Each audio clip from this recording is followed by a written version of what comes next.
여러분 은혜 가운데 4인 4색 부흥 집회 가운데 참여하고 계십니까? 아멘. 제가 오늘 찬양을 하면서 옛날 제가 청년부 사역을 했을 때를 생각했습니다.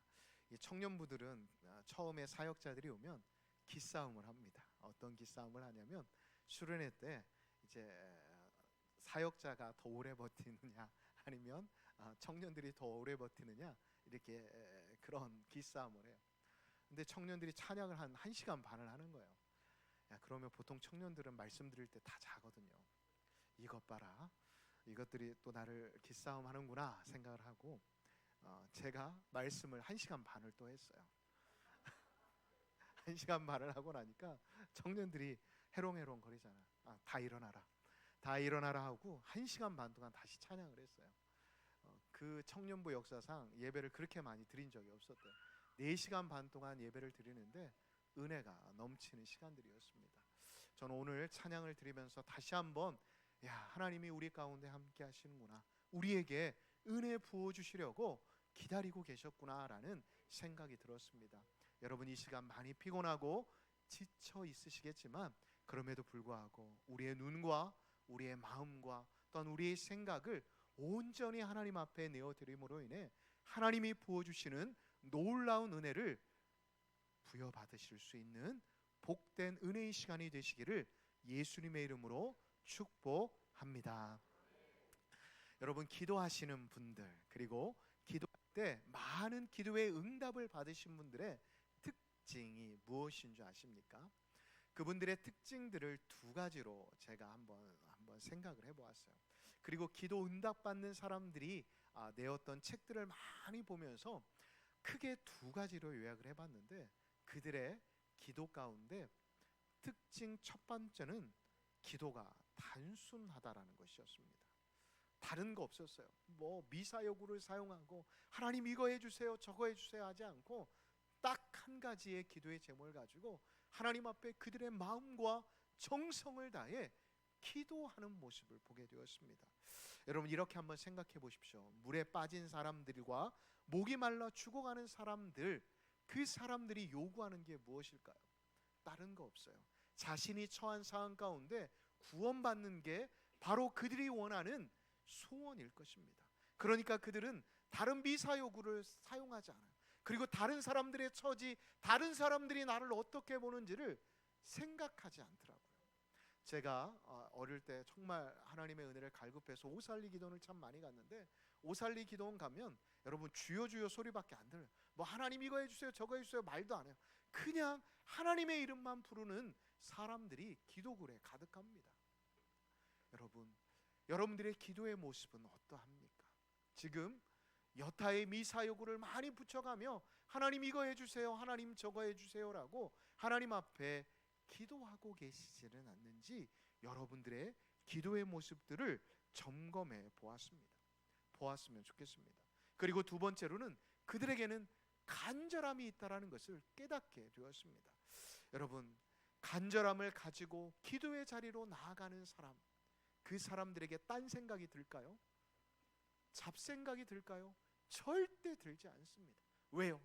이거 아니면 안 되니까, 지금 하나님이 이거 들어주시지 않으면 안 되니까 다른 생각이 들 수가 없는 거예요. 오로지 그 시간 그 자리에 자신의 모든 것들을 내어놓는 걸 보게 되었어요. 오살리 기도원에 가면 나무 뽑으려고 하는 사람들이 그렇게 많아요. 그래서 오살리 기도원 가면, 지금은 제가 안 가봐서 모르겠는데 제가 갔을 때만 해도 20대 초반에 도 보면 나무 잡으려고 저녁 집회만 끝나면 난리예요. 그러니까 나무들이 이렇게 두툼한 나무들이 없어요. 다 가지들이 막 심어놓은 나무들밖에 없어요.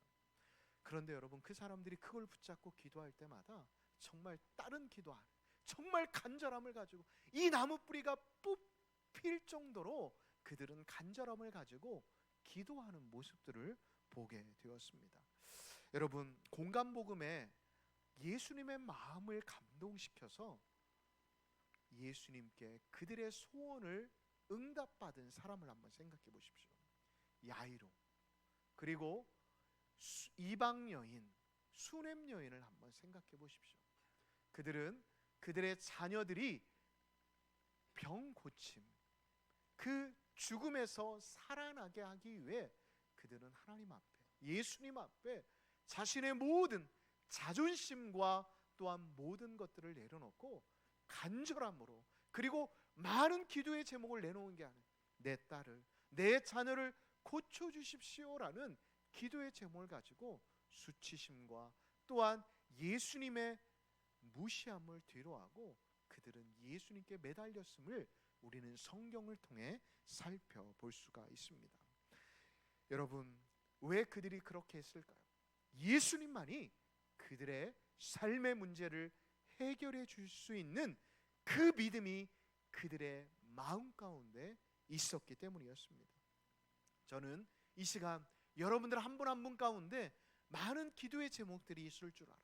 가정과 직장과 사업장 가운데 그 모든 기도의 제목들이 있을 줄 알지만 무엇보다도 단순함으로 그리고 간절함으로 하나님 앞에 나아감으로 인해 이 시간을 통해 온전한 기도의 회복뿐만 아니라 기도의 이루어짐의 역사를 경험할 수 있는 복된 은혜의 시간이 되시기를 예수님의 이름으로 축복합니다. 오늘 본문에 보면 한 기도의 모습들이, 한 사람의 기도의 모습이 기록되어 있습니다. 누구일까요? 엘리야라고 하는 사람입니다. 그 사람의 기도를 자세히 들여다보면 두 가지의 기도의 모습이 담겨져 있습니다. 바로 제가 앞서 말한 기도의 모습들, 군더더기가 없는 모습과 그리고 군더더기가 없는 단순함과 하나님만이 자신 앞에 있는 모든 문제들을 해결해 주실 수 있는 믿음이 그 안에 있음을 우리는 오늘 본문의 말씀을 통해 살펴볼 수가 있습니다. 오늘의 본문의 상황을 살펴보면 3년 6개월 동안 이스라엘 땅에 그리고 이스라엘의 주변에 비가 내리지 않았음을 우리는 알 수가 있습니다. 이 사실에 대해 야고보서 5장 17절에서는 그가 비가 오지 않도록 간절히 기도한즉 3년 6개월 동안 땅에 비가 내리지 않았다라고 기록하고 있습니다. 여러분, 이 시대는 어떠한 사회죠? 농경사회입니다. 농경사회에서 큰 재앙은 비가 내리지 않는 것입니다. 농경사회에서의 물은 인간의 생존과 그 사회의 존립 자체를 판가름하는 가장 중요한 척도 중에 하나입니다. 그런데 이 농경사회에서 3년 6개월 동안 비가 내리지 않아요. 이 조선도 아니고 한국도 아니고 광야가 그 땅의 3분의 1을 차지하는 그 척박한 땅 가운데 3년 6개월 동안 비가 내리지 않았다라고 생각해 보십시오. 그런데 왜 하나님께서는 3년 6개월 동안 비가 내리지 않게 하셨을까요? 하나님께서는 엘리야를 통해 그 당시 이스라엘 사람들이 섬겼던 농경의 신이라고 말하는 바알이 비를 주관함으로 그들에게 양식을 내려주는 주체가 아니라 오직 하나님만이 이 피조 만물, 다시 말해 이스라엘의 모든 것들을 주관하시는, 경영하시는 분이심을 드러나게 하시기 위해 무려 3년 6개월 동안 비를 내리지 아니하셨다라는 것입니다. 오늘 앞뒤 본문의 상황을 한번 생각해 보십시오. 앞뒤 본문의 상황을 생각해 보면 보이는 세상도 척박해서 살아가기가 어렵습니다. 무려 3년 6개월 동안 비가 내리지 않았으니 이스라엘 사회가 얼마나 메말라 있었을까요? 그런데 보이는 모습뿐만 아니라 영적인 모습도 메말라 있었음을 우리는 성경을 통해 살펴볼 수가 있습니다. 성경학자들은 이구동성으로 이 두 사람, 바로 아합과 그의 아버지인 누구일까요? 그의 아버지인 한 사람, 바로 갑자기 오므리 때문에 북이스라엘이 영적인 침체 가운데 빠져 있었다라고 이야기합니다. 이 사실에 대해 왕상 16장 30절과 31절을 보면 한마디로 죄악의 클래스가 남달랐던 시대였습니다. 정말 하나님이 보셨을 때 혀를 찰 정도로 이들의 죄악상이 너무나도 컸음을 성경은 기록하고 있습니다. 먼저 아버지 오므리의 기록을 보면 25절의 말씀을 보면 오모리가 여호와 보시기에 악을 행하되 그 전에 모든 사람들보다 더욱 악하게 행하였다라고 말씀하고 있습니다. 열왕기서 앞뒤 본문을 봐도 이러한 기록이 그 어떤 왕에도 없습니다. 그런데 아합의 와서는 그 악한 모습이 더욱더 업그레이드 되었습니다. 오히려 여로보암 시대의 죄가 더 가벼워 보일 정도였다라고 성경은 기록할 정도입니다. 이때 말입니다. 하나님의 말씀이 임합니다. 열왕기상 18장 1절을 한번 봐볼까요? 많은 날이 지나고 제3년에 여호와의 말씀이 엘리야에게 임하여 이르시되라고 기록되어 있습니다. 많은 날, 이 많은 날은 무엇을 의미할까요? 많은 날. 열왕기의 기자는 이렇게 기록한 이유는 북이스라엘이 겪고 있는 지루하고 고통스러운 시간에 대한 피로도를 많은 날로 기록하고 있었던 것입니다. 이러한 때에 갑자기 하나님의 말씀이 누구에게 임합니까? 바로 엘리야에게 임하였던 것입니다. 그런데 이 엘리야에게 임한 하나님의 말씀은 너무나도 엘리야가 받아들이기 힘든 말씀이었다는 것입니다. 물론 성경에는 엘리야의 심정이 자세히 기록되어 있지 않지만 제가 엘리야가 왜 받아들이기 힘든 말씀이냐라고 말씀드렸냐 하면 아합이 엘리야를 만나자마자 하는 말을 보면 우리가 엘리야의 심정을 이해할 수가 있습니다. 18장 17절의 말씀입니다. 이스라엘을 뭐하는 자요? 괴롭히는 자요. 여러분 얼마나 힘들었을까요? 그럼에도 불구하고 엘리야는 오늘 본문의 말씀을 보면 자신에게 주어진 사명을 감당하기 위해 아합 앞으로 나아갑니다.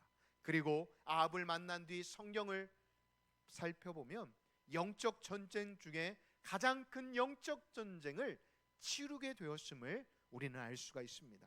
그 영적 전쟁이 얼마나 치열했는지 이렇게 자세히 기록되어 있는 말씀은 거의 없습니다. 그런데 이 치열한 전투에 임하는 엘리야의 태도를 한번 자세히 보십시오. 바알과 아세라 선지자들에게 모든 선택권을 내어주고 있음을 우리는 알 수가 있습니다. 왜요? 그 수가 너무나도 크고 왕이 무서워서 그랬을까요? 아닙니다. 엘리야는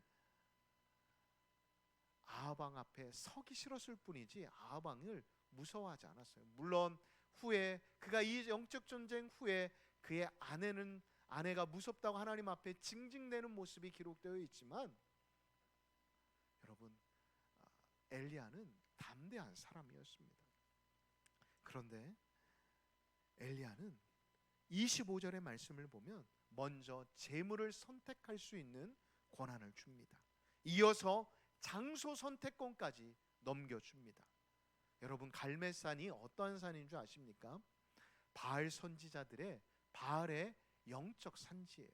그들의 어떻게 보면 우리나라의 태백산과 같은 느낌이 있는 그런 심오한 산이라고 볼 수 있습니다. 그리고 싸움의 방법에 있어서 먼저 너희들이 선택하라고 해줍니다. 여러분 바알의 신의 여러 별명들이 있는데 그 중에 하나는 번개의 신입니다. 다시 말해 제단에 불을 내는 것은 바알 신의 특기라고 말할 수 있는 거예요. 이렇게 불리한 싸움이 어디 있습니까? 850대 1의 싸움도 너무나도 큰데 선택권을 모두 그들에게 준 것입니다.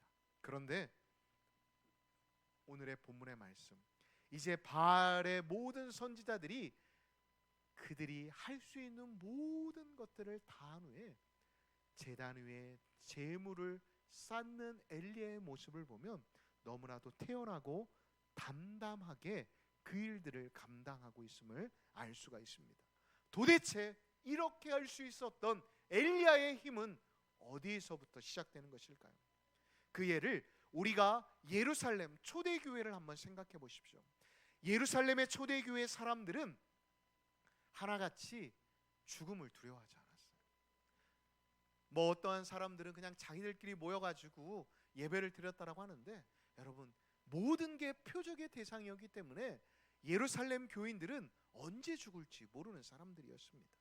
그런데 그들은 하나같이 죽음을 두려워하지 않았습니다. 왜일까요? 성령의 충만함을 받은 사람들은 여유가 있는 사람들이기 때문입니다. 그들 안에 넉넉함이 있었기 때문에 그 모든 것들, 죽음까지도 받아들일 수 있는 마음이 있었던 것입니다. 이 엘리야의 여유로움과 자신감은 27절에 자세히 기록되어 있습니다. 정오에 이르러는 엘리야가 그들을 조롱하여 이르되 큰 소리로 부르라. 그는 신인즉 묵상하고 있는지, 혹은 그가 잠깐 나갔는지, 혹은 그가 길을 행하는지, 혹은 그가 잠이 들어서 깨워야 할 것인지 하매라고 기록이 되어 있습니다. 잠시 시선을 돌려 하나님의 영에 충만하였던 스데반을 한번 생각해 보십시오. 그가 복음을 전할 때 어떤 모습을 하고 종교 지도자들, 곧 돌로 칠 유대인들 앞에 서 있었을 수 있었을까요? 여러분, 후대의 기록들을 보면 그가 천사와 같이 그 모든 것들을 다 알고 그 죽음의 자리에 서 있었다라고 기록하고 있습니다. 여러분, 하나님의 영이 함께 하시는 사람들의 모습은 어떠한 모습일까요? 여러분, 삼손을 생각해 보십시오. 하나님의 영에 충만하였을 때 그는 사자도 두려워하지 않았던 거예요. 어떤 사람들은 그냥 어린 사자라고 하는데, 여러분, 어린 사자라고 해도 살아있는 짐승의 입을 찢는다라는 게 말이 됩니까? 쉽지 않을 것입니다. 그러나 하나님의 영이 떠났을 때는 드릴라의 유혹에도 나시린의 비밀을 알려준 뒤에 그는 얼마나 불안해하고 초조해야 합니까? 그러나 그가 하나님의 영에 충만하였다라고 한다면 그는 비웃으면서 드릴라를 주워 박았을지도 모릅니다. 이제 엘리야를 다시 한번 우리가 생각해 보기를 합니다. 바알 선지자들에게 모든 우선권을 넘겨주고 후에 여유 있는 모습으로 그들을 비웃으며 그는 그가 해야 할 일을 하나씩 하나씩 합니다. 12돌을 취하고 그 위에 곡식을 뿌리고 물을 붓습니다.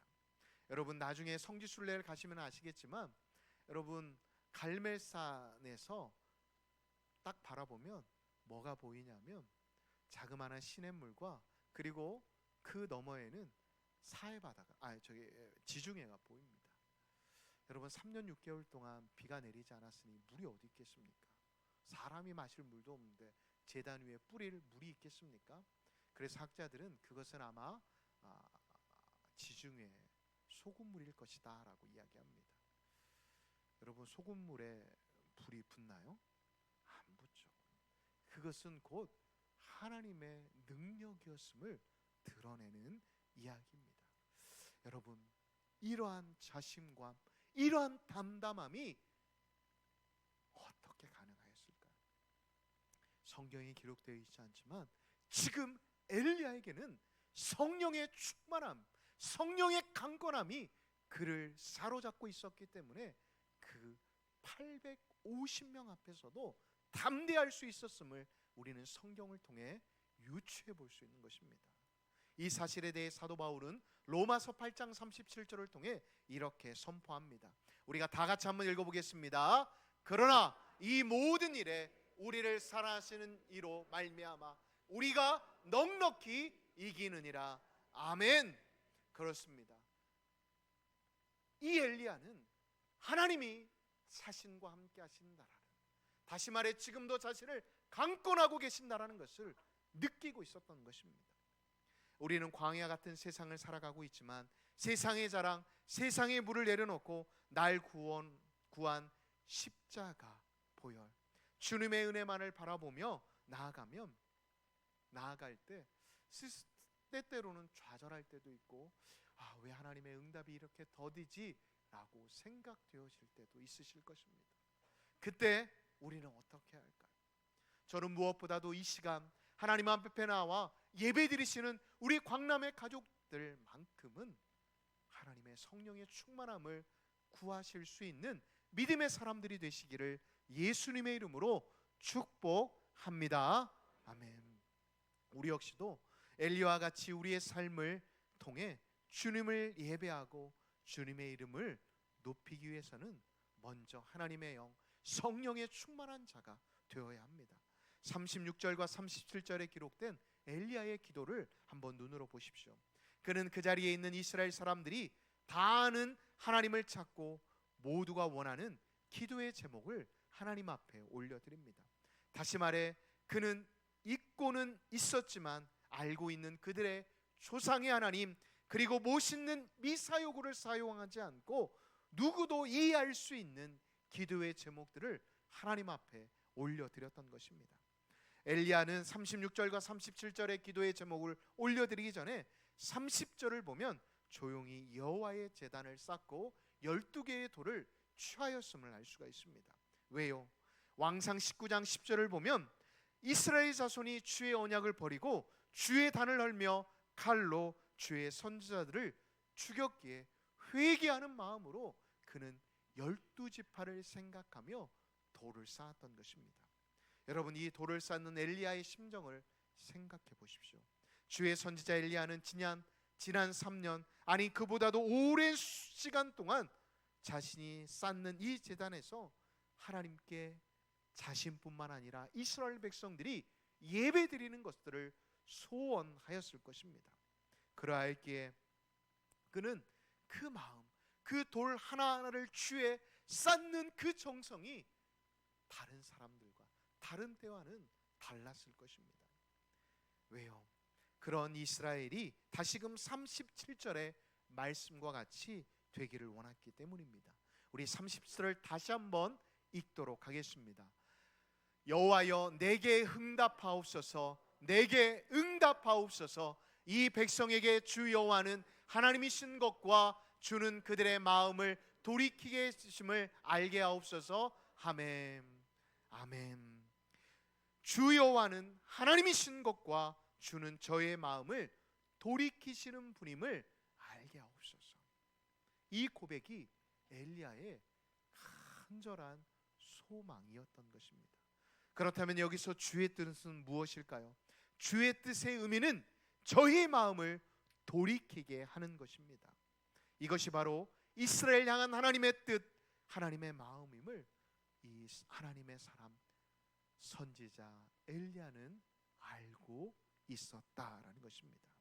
하나님이 지금 엘리야를 통해 이스라엘 백성들에게 말씀하시고자 하는 것은 너희 이스라엘 백성들의 마음이 나에게 바로 하나님께로 돌아가는 것이었음을 하나님은 이 엘리야를 통해, 엘리야의 기도를 통해 그 자리에 있는 모든 이스라엘 백성들에게 선포하고 계셨던 것입니다.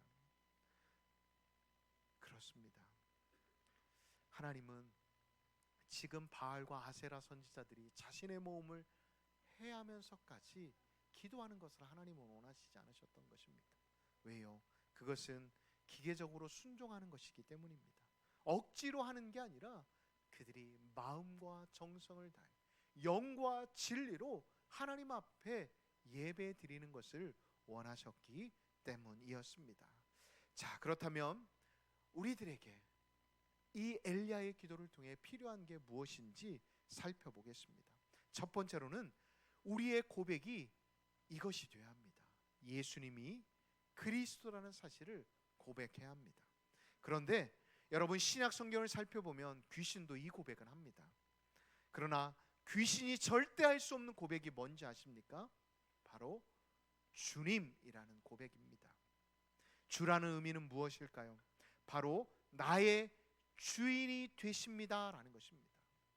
귀신도 하나님의 아들이라고 고백해요. 그런데 주님이라고는 고백한 적이 성경 어디에도 찾아볼 수가 없습니다. 다시 말해 하나님의 아들 예수 그리스도가 내 삶의 주인이 되시고 왕이 되셔서 실제로 나를 다스린다는 사실을 우리 그리스도인들은 고백해야 한다는 것입니다. 여러분, 이단들은 하나같이 이 주를 고백하지 못합니다. 자신들이 섬기는 교주는 주라고 해도 예수님을, 하나님을 향해 절대 주님이라고 말하지 않습니다. 다시 한번 엘리야의 기도를 읽어보도록 하겠습니다. 우리 37절 다시 한번 읽겠습니다. 여호와여 내게 응답하옵소서, 내게 응답하옵소서. 이 백성에게 주 여호와는 하나님이신 것과 주는 그들의 마음을 되돌이키심을 알게 하옵소서. 아멘. 아멘. 여호와 하나님께서 누구시라는 것이요? 참 하나님이시라는 것을 깨닫게 해달라고 기도하고 있습니다. 그리고 그는 더 나아가 하나님께서 이스라엘 백성들의 주인이 주가 되셔야 한다는 것을 고백하고 있습니다. 이 시간도 저와 함께 우리가 찬양으로도 많이 고백하였지만 한번 고백해 볼까요? 하나님만이 만왕의 왕이십니다. 하나님은 내 인생의 주인이십니다. 아멘이십니까? 여러분, 다윗이 왜 하나님의 마음에 합한 사람이었는지 아십니까? 여러분, 그는 그의 대표적인 시편 23편을 보면 알 수 있습니다. 그는 하나님을 향해 이렇게 고백합니다. 여호와는 나의 뭐라고요? 우리 교회학교 친구들, 여호와는 뭐라고 고백했죠? 뭐라고요? 우리 전도사님 뭘 가르치신 거지? 자, 우리 중등부 여호와는 뭐라고 했죠? 내 목자시니라고 고백하고 있어요. 그리고 시편 145편을 보면 왕이신 나의 하나님이다라고 그는 하나님을 고백하고 있습니다. 다윗은 표면적으로 이스라엘의 왕이었지만 그는 왕이기를 거부한 사람이었습니다. 그는 이스라엘의 진정한 왕은 누구이심을 고백하였습니까? 하나님이심을, 하나님만이 자신의 주인이심을 고백하였다는 것을 우리는 그의 시편들을 통해 살펴볼 수가 있습니다. 지금 이스라엘 마음에 가득한 것은, 다시 말해 그의 소원은 이것입니다. 다시금 하나님께서 왕이 되셔서 다스리시는 나라, 그 나라가 바로 북이스라엘이 되는 것, 그것이 바로 그의 간절한 기도의 제목이었다는 것입니다. 이 백성의 안녕과 행복이 바로 하나님을 주인으로 모시는 것, 거기서부터 시작되어진다는 것을 이 엘리야는 알고 있었다는 것입니다. 하나님이 원하시는 하나님의 마음에 합한 기도를 들었을 때 하나님의 마음은 어떠하셨을까요? 여러분, 하나님의 마음에 이 백성을 향한 그 마음이 불일 듯이 일어나지 않으셨을까요? 여러분, 저는 무엇보다도 4인 4색 부흥 집회를 통해 여러분들의 신앙의 모습을 점검해 보시고, 정말 여러분들의 인생 가운데 또한 우리 교회의 주인이 정말 하나님이신지를 점검해 보았으면 좋겠습니다. 그리고 여러분들의 인생 가운데 정말 하나님이 앞서가고 계시는지, 우리 교회 역시도, 저 역시도 모든 교회의 계획과 목표들을 세울 때 하나님이 원하시는 것인지를 점검하고, 우리가 함께 하나님의 뜻이 온전히 우리의 인생 가운데, 우리의 교회 미래 가운데 이루어질 수 있도록 함께 나아가실 수 있는 저와 여러분들이 되시기를 예수님의 이름으로 축복합니다. 자, 그렇습니다. 이 시간 우리가 무엇보다도 마음이 이렇게 열리게 되어지면 그 순간 성령님이 우리 안에 오셔서 우리의 마음을 주장해 주실 줄 믿습니다. 이 말은 제 말이 아닙니다. 우리가 38절을 다 같이 한번 읽겠습니다. 38절입니다. 모든 백성이 보고 엎드려 말하되 여호와 그는 하나님이시로다, 여호와 그는 하나님이시로다 하니. 여러분, 아멘이십니까? 이스라엘 백성들, 하나님을 알고는 있었지만 하나님을 잠시 잊고 있었던 이스라엘 백성들의 고백입니다. 불이 하늘로부터 내려와 모든 재물뿐만 아니라 물을 다 살랐다라고, 다 훑어버렸다라고 성경은 기록하고 있습니다. 여러분, 불은 단지 보여지는 하나의 상징뿐이지 그것은 바로, 그 모든 행동은 하나님의 마음이었다라는 것을 잊지 마시기 바랍니다. 그 모습, 불이 떨어지는 모습을 보고 백성들이 뭐라고 고백할까요?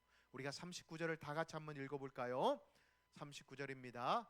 모든 백성이 보고 엎드려 말하되 여호와 그는 하나님이시로다, 여호와 그는 하나님이시로다 하니. 아멘. 여호와 그는 하나님이시로다. 엘리야의 기도의 제목, 그 기도의 제목을 한번 생각해 보십시오. 여호와가 참신이시다라는 것을 이 백성이 인정하게 해주십시오라고 기도하고 있지 않습니까? 그 기도가 바로 응답되어진 사건입니다. 여러분, 그런데 하나님은 하나님의 마음이 감동되어지자 엘리야의 기도에만 응답하지 않으셨어요. 하나님께서는 이스라엘 백성들이 하나님이 왕이심을 고백하게 되어지자 하나님이 바로 엘리야를 통해 다시금 기도하게 하십니다. 그 기도의 응답은 무엇일까요? 바로 이스라엘 백성들이 그토록 소원하던 비가 내리기 시작하였습니다. 그렇습니다. 하나님이 내 삶의 주인이 되어주실 때, 그리고 주의 백성된 우리들이 그분의 통치를 받게 되어질 때, 우리의 소원이, 우리의 기도의 제목들이 우리의 삶의 자리 가운데 이루어진다는 것을 잊지 마시기 바랍니다. 자, 그렇다면 지금 여러분들의 마음의 주인은 누구이시며 하나님의 마음을 감동시키고 있는지 스스로 점검해 보시기 바랍니다. 그리고 이어서 우리가 기억해야 할 것이 있습니다. 우리가 소원하는 기도가 이루어진 다음 해야 할 행동 말입니다. 엘리야는 선포합니다. 칼을 잡으라고 합니다. 그리고 명령합니다. 그 선지자들을 850명을 죽이라고 말입니다. 성경에는 이렇게 기록되어 있지 않지만 엘리야는 혼자 850명을 죽이지 않았습니다. 힘에 겨워서 그랬을까요? 그렇지 않습니다. 이 모습을 통해 누가 얼마나 죽였냐, 누가 죽였냐가 중요하지 않습니다. 이 모습을 통해 이스라엘 백성들과 이스라엘을 살아가고 있는 저희들에게 하나님이 말씀하시고자 하는 메시지가 있습니다. 좀 과격하지만, 좀 무섭지만 우리의 옛 생활과 우리의 죄된 모습을 단절하기를 원하시는, 다시 말해 이 시간 이후로부터 우리가 옛 습관으로 했던 남몰래 하던 음주, 또한 담배 피시는 분들은 없으시겠지만 담배, 또한 내가 끊지 못하였던 게으름과 나태함, 하나님의 것을 하나님의 것으로 내가 구별하여 드리지 못하였던 우리의 연약한 모습들을 하나님은 단절하기를 원하신다라는 것을 잊지 마시기 바랍니다. 오늘도 찬양이 뜨겁고 말씀이 뜨겁고 또한 기도의 시간이 뜨거우면 은혜 받았네라고 그냥 내 삶의 자리로 다시금 돌아가는 게 아니라, 이 시간 내가 받은 은혜를 한번 힘들지만 세상에 사니까 이거는 끊을 수 없습니다라고 말하는 게 아니라 하나님 앞에서 한번 결단하시고 그것들을 한번 실천해 보십시오. 그러면 하나님께서 우리가 소원하는 기도를 들어주신다라는 거예요. 여러분, 비는 그냥 하나님이 엘리야가 기도해서 이루어진 게 아니에요. 먼저 그들의 죄된 모습을 단절하겠다라고 그들이 먼저 칼을 들고 바알과 아세라 선지자를 죽인 다음, 그 다음 엘리야가 기도하게 되었을 때 하나님은 하늘을 열어 비를 내리셨다라는 것을 잊지 마시기 바랍니다. 여러분, 저는 무엇보다도 여러분들이 먼저 기도가 좀 단순해지셨으면 좋겠습니다. 그리고 이 시간 좀 간절하게 기도했으면 좋겠습니다. 그리고 하나님을 왕으로 온전히 모셔드릴 수 있는 시간들이 되었으면 좋겠습니다. 좀 사람들을 의식하지 마시고 저 역시도 열심히 이 시간 하나님의 임재를, 하나님의 또한 통치하심을 간구하겠습니다. 우리가 함께 이 시간 찬양을 부르며 나아가겠습니다. 우리가 이 시간 말씀을 기억하면서 함께 찬양할 때 성령이 오셨네, 우리 부흥이천이라는 찬양을 함께 부르면서 오늘의 말씀을 우리가 하나하나 기억하며, 하나님, 내 삶의 자리 가운데 잘못된 기도의 모습과 또한 하나님, 내 삶에 아직도 단절하지 못한 그런 악의 모습들이 있다라고 한다면, 죄악의 습관들이 있다면 이 시간 성령의 불로 태워달라고 우리 시간 다 같이 찬양하고 기도의 자리로 나아가겠습니다.